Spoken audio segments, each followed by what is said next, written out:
Hey everyone!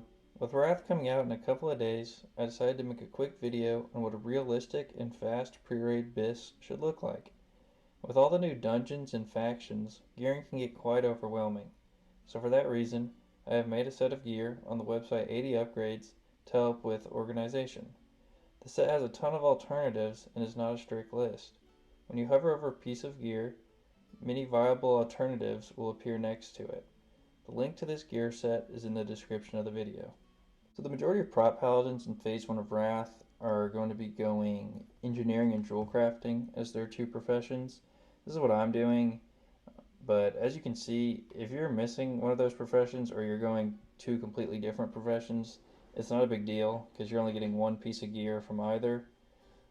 What is cool though for prop paladins is that we really don't need a lot of rep. We need Argent Crusade Revered for our head enchant, and then Wormrest Accord Revered, and that gives us a cloak, chest, and boots that are all pre-raid BIS. What I do have is 80 mandatory emblems of heroism, and these are just replacing your badges of justice from TBC. They drop from bosses in heroics. And these are just three pieces that I think are very beneficial to your pre-raid BIS set, so I have included them. So let's look at some gear. We have first up our head slot. These are the engineering goggles. These are really good. All the tanking stats you need. But what kind of sets this apart from the other alternatives is that it has that 43 expertise. For the neck, I have the chained military gorget, and this comes from 25 emblems of heroism.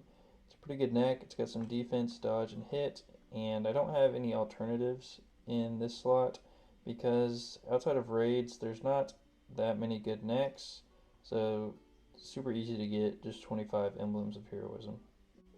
For the shoulders, we have the Pauldrons of the Colossus. These come from Heroic Gundrak, and the viable alternative are the Iron Dwarfsmith Pauldrons. Those come from the Heroic Halls of Lightning. They are very similar, except the Pauldrons of the Colossus have that extra gem slot. And for people wondering, the shoulder enchant we're going to use is from PvP. That is 10,000 honor for that shoulder enchant. The cloak I am going to be wearing is the Cloak of Peaceful Resolutions. This is a very easy cloak to get. All you need is Honored with the Wormrest Accord. A little side note, your BIS cloak comes from Emblems of Valor. So these are like the badges of justice that come from raid bosses now. You're going to get your BIS cloak very fast. So before raids are open, I'm just going to be wearing this. So at the chest slot, we have another piece of gear coming from the Wormrest Accord rep, the Breastplate of the Solemn Council. This comes from being revered, and it has a ton of defense and a ton of expertise. So it's a very good tanking chest piece. Next to that, we have our alternative, which is the Hero's Redemption Breastplate. This is part of the tier set that you can buy with Emblems of Heroism. However, I do not recommend buying this first because it is quite expensive. I believe this one costs 80, and it's just much better to buy the three pieces that I put as the mandatory pickups. And just real quickly, that's the neck, the belt, and the librum. So after you buy those three, if you have extra badges lying around, you can just pick up whatever Hero's Redemption tier pieces that you want. At the bracer slot, I'm going with the bracers of the Herald. These drop from Heroic Old Kingdom. For the alternatives for that, we have the Bindings of the Dark Will.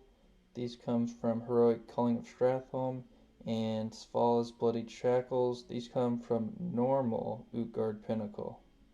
We're going to go over to the hands now. For the hands, I'm going with the Horn-Tipped Gauntlets. These come from Heroic Gundrak.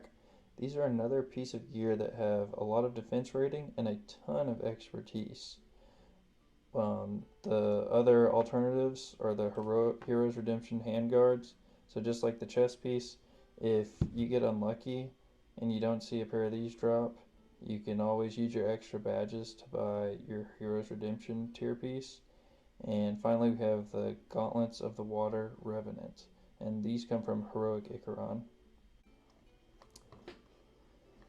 For our belt, we're going with the Waistguard of the Living Iron. This comes from Badges of Heroism. This is an insane belt. It's one of the 3 items I said was mandatory that you spend your early badges on.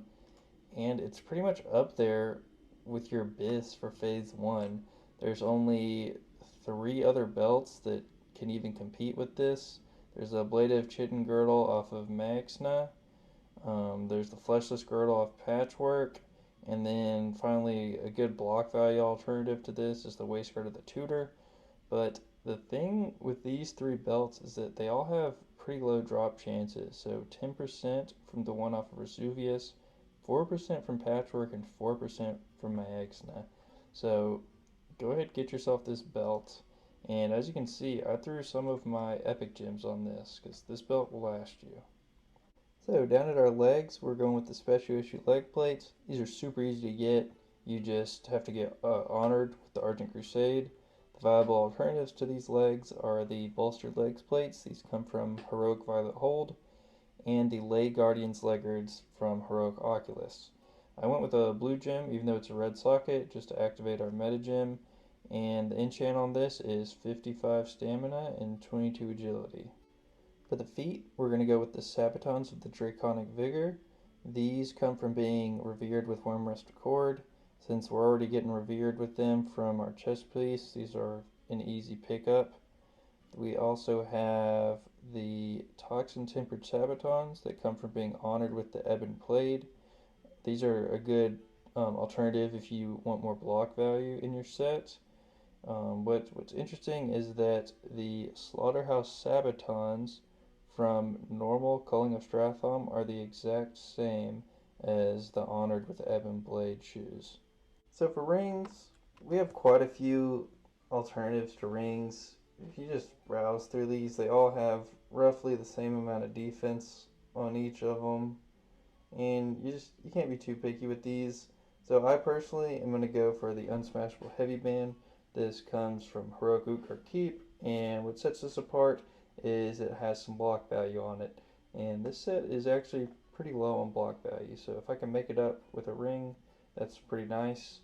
And then I'll also go for the Dragonflight Great Ring. This drops from normal Oculus, and this has hit rating on it, which will help me get a little bit over my hit cap. So now we get to talk about trinkets. Now, trinkets are probably the most flexible out of any piece of gear on your gear list here. The Essence of Gossamer and the Monarch Crab are you're pretty standard. You'll see just about every single tank running these. These are just your typical stamina trinkets. The Monarch Crab has a pretty good on use. It gives you a bit of dodge rating there. And I went ahead and threw another one of my epic gems on the Monarch Crab, just because you can always work this into your sets if it's free stamina. And then the Essence of Gossamer, this comes out of Heroic Azul Narub. Every single tank's going to want this, so it's a very good trinket. So before I talk about our sword and our shield, I'll go over some of the other honorable mentions for trinkets. So for mitigation wise, we have the Valor Medal of the First War. This comes from Emblems of Heroism, and I would not buy this before those other 3 pieces that I mentioned. It's kind of like a Morose Lucky Pocket Watch from TBC, where it's got a little bit of dodge rating on it and an on use that gives you more dodge. A good trinket that's kind of like a stat stick is the Seal of the Pantheon. This comes from normal Halls of Lightning, and it's got 65 defense rating on it, so it's really good if you're still a bit undergeared and you still need to get to that uncritable level of defense. And then finally, for our mitigation trinkets, I have the Sonic Booster. This is basically just a stamina trinket version for the engineering profession. If you're not going jewel crafting and you want a second stamina trinket, this is a pretty good alternative to the crab. Okay, for threat trinkets, we all knew it was coming. You cannot have a trinket list for Wrath without mentioning the Dark Moon card Greatness. This is actually a very good trinket for us. It's got the base 90 strength, and then it also has a proc that would give us another 300 strength. This is very valuable to us because strength is our best threat stats.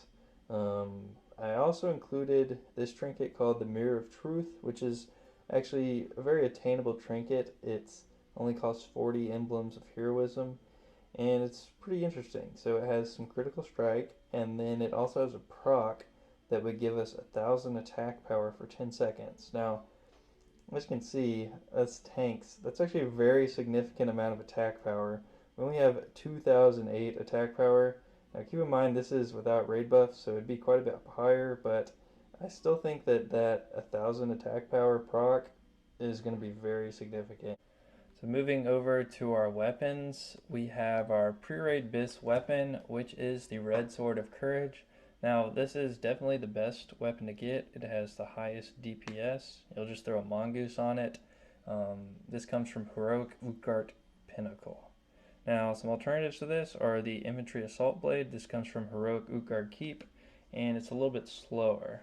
It has a 2.6 swing speed.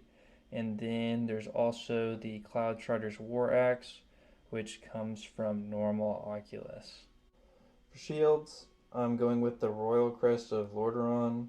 This is pretty straightforward. It's got a lot of defense. It's got some hit rating. This comes from the Heroic Culling of Stratholme. And for some reason, the shield alternatives, they show up next to the one-handed weapon alternative. So the first alternative we have is the Titanium Steel Shield Wall.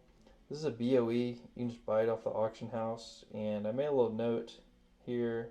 I looked up the materials that you need to make this, and I think it's going to be pretty cheap. So it's probably not going to break the bank if it's last minute before the raid and you need to buy a shield. You also have the Bulwark of the Noble Protector. This drops out of Heroic Nexus. It's a pretty good shield. It's got defense and block rating on it. And then finally you have Crygel's Discarded Plate panel.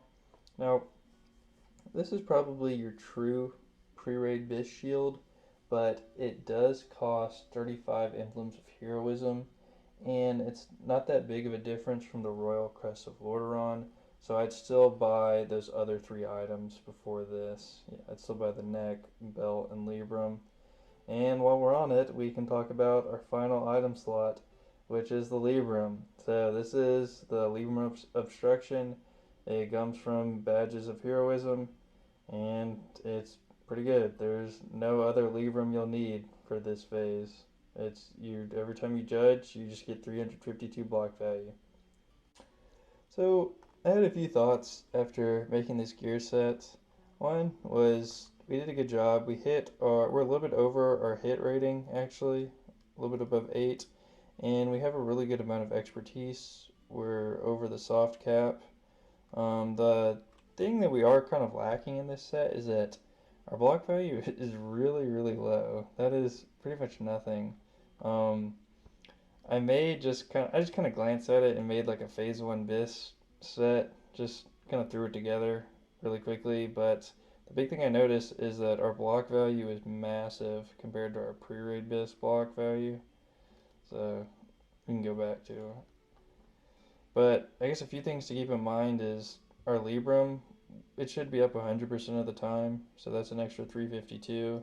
And then I just kind of wrote down what some of our raid buffs will be.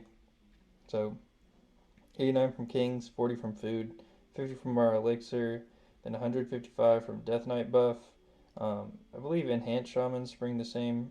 I think this is a Strength and Agility buff. And then 37 from Mark of the Wild. So that's a total of a bonus 371 Strength in a raid setting, or 185 block value. So I guess on the surface it's not as bad as it seems. I guess you could also, swap in some alternate gears. Like we have, block value shoes, there's block value chest piece. But that's about it for this video. I hope this helped, and good luck with Wrath, everyone.